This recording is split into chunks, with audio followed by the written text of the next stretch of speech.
Roger, thank you so much for agreeing to this collaboration. It is amazing for us. What was the decisive factor that made you eventually say, yes, I want to be working together with the Swiss tourism industry? Well, for me, I've always felt like I've represented Switzerland, not just through Olympic Games or team competitions where it says Game Switzerland, or you see the Swiss flag. I feel like whenever it said my name, for me there's always a Swiss flag next to it, and I've been very proud to do that for the 22 years that I've been on tour. So I've always felt like I've been an ambassador to the country. A lot of people always told me, like, besides chocolate and mountains and all that stuff, people always revert back to me that they say, like, oh, you're from Switzerland, oh, Federer, he comes from there. So for me to do this was in a way a logical step. For me it was just important to know, like, how was the branding going to be used? Was it going to be in Switzerland? Was it going to be used worldwide? And I thought, like, I would love to have it a worldwide campaign where I can invite people to come to Switzerland to maybe highlight the beauty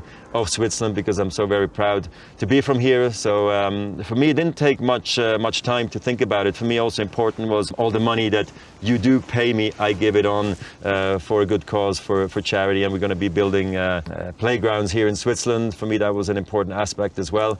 So in a way, I'm doing it for free, and that's how I feel best about it, because I'm very proud to be an ambassador for this country anyhow.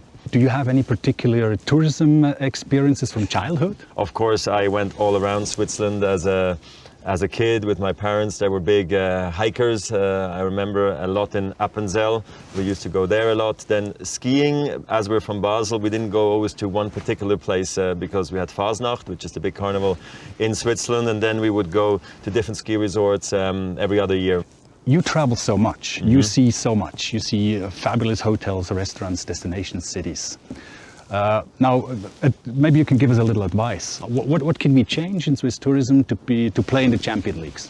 We obviously don't have these huge metropolitan cities like in Paris, New York or London. I think when you come to Switzerland, you come for its natural beauty, its lakes, its mountains, its rivers, and I think just its scenery and beauty, how clean it is, how everything runs to perfection, the trains come on time, and it's small, so you can get around the Swiss country very quick. Plus, I really feel like every half an hour you drive, you will experience a different accent of Swiss German, exactly, or even a different language entirely, with the French, the Italian, the Swiss German and the Romansh. So I think it's a highly diverse and interesting country. My favorite place to always come home to, because I get that question a lot. You do. What is your favorite place? What is your favorite country? What is your favorite city? And at the end I always say, well, my favorite place is Switzerland. My favorite food is the Swiss food, just because that's what I miss and like the most. Thank you so much, Roger, for Thank you, Martin. Appreciate it.